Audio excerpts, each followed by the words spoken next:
WOB. Jarom Jordan alongside Dave McCann. Now joining us is one of the best writers in America from The Athletic. Nicole Auerbach joins the program and is back on BYU Sports Nation for a second time. Nicole, thanks for joining the program. Yeah, thanks for having me. It's May, and we've got a lot to talk about. Typically, it's like a slow time of year, feels like. Maybe it's not for you. You're writing about all the offseason stuff, but gosh, we've got a lot to discuss. So let's start with name, image, and likeness. At some point, do you feel like there will be federal regulation regarding this, or is it going to be somewhat chaotic and we'll have more feuds between head coaches? Because, my gosh, that's been awesome.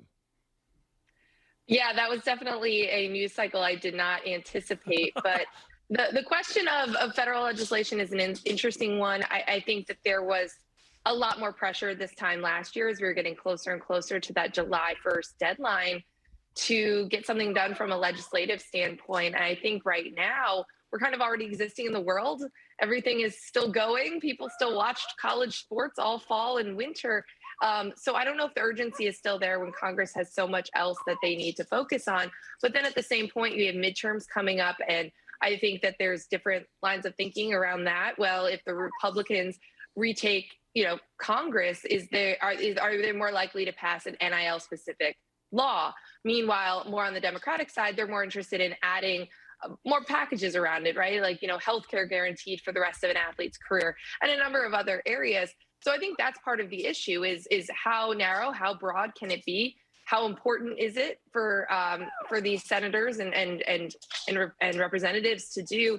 And then also just, again, like it's very politically popular and it's united a lot of people to come against the NCAA. But if the world is already there and if this deregulation is already here and more rules are going to be deregulated because of the Alston ruling, the Supreme Court case last year, and just the need to deregulate more things, should people just get comfortable living in a messier world? It's not going to have a million rules that tell people what they can and can't do. This is what it's going to be, where it's going to be more up to schools, going to be more up to individual states. So I kind of think that that's more where people need to be thinking about living, and then see what comes with federal legislation, antitrust exemptions if they're possible, and all of that. But I think right now people just need to get used to living in a space where people are operating by different rules. You're not sure if the NCAA is going to investigate anything.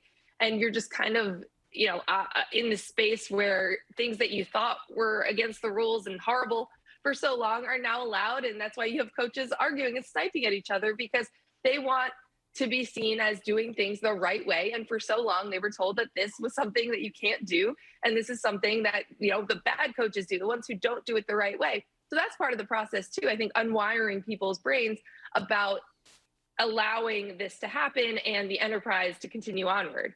Well, I think we learned that Jerry Tarkanian of the Runnin' Rebels was not a bad coach. He was just ahead of the game in how to get these guys together. And when you see Nick Saban and Jimbo Fisher go at each other last week, now we enter a new week. As I listen to those two guys go back and forth, to me, it revealed that this problem is bigger than most people think. If those two programs are arguing over which one has the advantage over the other, when the rest of the programs down in the lower tier are just fighting to get good athletes. I think it says quite a bit about those two coaches, and these are programs that always recruit at a really high level. Someone put it to me this way last week, and I've kind of been stealing it, is, Nick Saban, whenever he talks about being concerned about parity in the sport, that tends to happen when Alabama doesn't completely dominate whatever the system is and all of the different things that have changed in a sport. If he's not easily comfortable with where his recruiting is, his program is, the state of his program, and into the future, then he talks about concerns about parity. And so I think it's not necessarily that they were the number 2 recruiting class behind A&M, but it's just about this moving forward because Alabama thinks that they're doing it the actual right way. They're waiting until these athletes get on campus for their NIL deals. And that is the way that the NCAA rules are written. And they see and they feel that there are recruiting inducements out there, that there are deals essentially contingent on going to a certain school. And this is part of what the NCAA is attempting to crack down on, or at least clarify, because if collectives are boosters, then they you have to adhere to all the same rules as boosters did, which is you can't contact recruits. So that's where a lot of this tension is, and where people are saying that others are cutting corners or getting an unfair advantage is the money people talking to recruits before they get to campus. The idea, again, is that you're an established college player and you're marketable, and then you have a deal, but you're already enrolled in school. So that's the crux of what Saban is upset about, because I think he does worry that if they are doing what they're supposed to by the letter of the law, but other people are offering deals to recruits, meeting with recruits, that will impact their future recruiting. And he likes to have the advantage in all situations. Now, again, I think we can debate about, the maturity shown for Jimbo Fisher in calling a press conference and responding that way. But I think the overall premise is, again, it's like these coaches want to be known as great coaches. They want to be known as great recruiters. And now you have something that was or wasn't a part of what makes you a great recruiter under the table, now above board. And, I think they take a lot of exception to the idea that now relationships, recruiting, and those things don't matter. And it's just going to be the highest dollar figure wins these players. Plus, these guys want control. They want more control over the roster, over the recruiting process. All that stuff gets affected by the current system and collectives. But you're right. I mean, this is for a certain level of athlete. Like, these are classes we're talking about that are already in the top 8 or 9 every single year. That's very different than more middle of the road programs coming up and recruiting against the same challenges that they always have. But that's when people talk about the rich getting richer in this system and the gap widening. That's what it is, because of course Alabama and Texas A&M are still going to get good players. They were getting them 5 years ago. They were getting them as soon as they invested in their resources and their coaches. So it exacerbates that to an extent, but it's not necessarily changing, or maybe not changing the same way in the middle of the pack. I will say Tennessee getting a 5-star player, A&M actually getting the #1 class, like stuff like that is a slight sign of parity up at the top. But again, the middle, how much is that going to change? We're going to have to see. I mean, I think it's awesome that athletes on these campuses are getting opportunities to cash in maybe their most marketable times of their lives. But again, from that recruiting piece or changing of a competitive balance, I don't know if we're going to see that at as many places as we like to talk about. Nicole Auerbach of The Athletic is on BYU Sports Nation. Let's talk about the newness of the NCAA saying, we're not going to tell you have to have divisions, right? Essentially, you figure out who you want to put in your title game, okay? So now conferences are going, do we even need divisions? Do you think anybody's going to have a division? And now we're hearing reports that even perhaps the Big Ten is going to reshuffle, scheduling the next couple of years. If there's no divisions, Nicole, so that's the first question, will there be divisions in the next couple of years? How does that affect scheduling? How does that change college football? Well, I think, as of right now, we've gotten that news out of the Pac-12 and the Mountain West. They were clearly ready to make that decision. My colleague, Chris Vanini, checked in with all the Group of 5 leagues, and at least, the Sun Belt was one that was going to stay with divisions, at least for the short term. Like there were some reasons, right? The regional rivalries, the way that you schedule, saving money, all the reasons that divisions exist are still factors in some of these conferences. So I do think we will see them in some. I don't think the Big Ten has voted against this yet. Obviously, the Pac-12 had already done this and was ready to go. So I could see the process being different in some of the other leagues, just based on, again, tradition, schedules being set, balance, perceived balance. I think that, this may not be an overnight switch for everyone. I think, like what the Pac-12 did, which is, hey, we're going to determine our champion differently, but we're already stuck in our schedule for this year.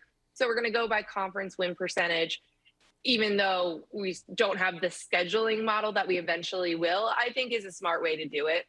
We know the ACC is mulling different scheduling formats. This comes at a good time for the Big 12 as they have to figure out what their schedule is going to look like, and with incoming and outgoing members. So I do hope that most of these leagues get rid of divisions. I think the idea of playing 2 best teams in a conference championship game is the best case scenario. I think it positions you best for the college football playoff, no matter what size it is. I think it's great for fans. I think it's great for TV. And I've been pushing for it for a while. I think a lot of us have, especially with so many conferences that have really imbalanced divisions that just don't make for an exciting championship game. So I think it's great. I hope we see it all over. But I do think, there's at least a couple of leagues that may stick with divisions from a regional standpoint. I just think in general, it's going to help Again, I think the playoff implication is pretty obvious. If you have your best team play your second best team, it's a chance for another resume boosting win. If there's an upset and the second place team wins, they would have a big win. They would have a chance to make the playoff. In an expanded playoff, you could probably get both your teams in if you're the Big Ten, SEC, whoever it might be, maybe the Big 12. So I think all of that stuff is really important, and I'm glad we got here. It kind of snuck through and snuck up on people, and it was even labeled non-controversial legislation. That's how popular it was to get this rule change passed. Well, Nicole, BYU remains in the independent division for one more season and then into the Big 12. What do you expect from the Cougars this fall and then marching into the Big 12 as a P5 for the first time? Yeah, it's going to be an interesting year. I think when you're in a transitional period, you're kind of stuck between the present and the future. And, I was at BYU back in February, stopped by and visited Jaron Hall and a couple of guys. And it definitely is a thing, right? I mean, because I think joining the Big 12 happened and it was such an excitement and celebration, but it was also in season and the news came down on a Friday. Like, you could kind of separate it out and could think about it, big picture. But now it's going to become more of a reality. And a lot of the things that they go through this season will be like, it's the last independent schedule. It's the last time you might play certain people or go through certain things. And so I think there's going to be, kind of markers on that. You kind of live a little bit even in the past, present, and future.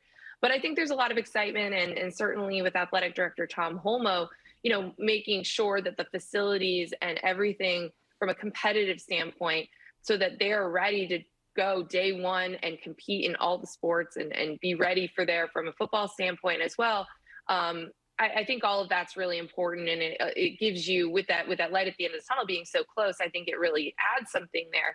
But I'm sure there's a lot of fans who are a little bit struggling with the fact that they probably loved playing an independent schedule and playing teams all over the country. I think it was great for the BYU brand to get out there for fans who live all over the country. So trying to balance keeping some of that with the part of the schedule you can control, but also the real excitement of getting to a Power 5 league after so long of trying to do just that, I think is incredibly exciting. But I just feel like you probably feel like you're living in two different worlds, and in the world of independence and then also in the world of Big 12.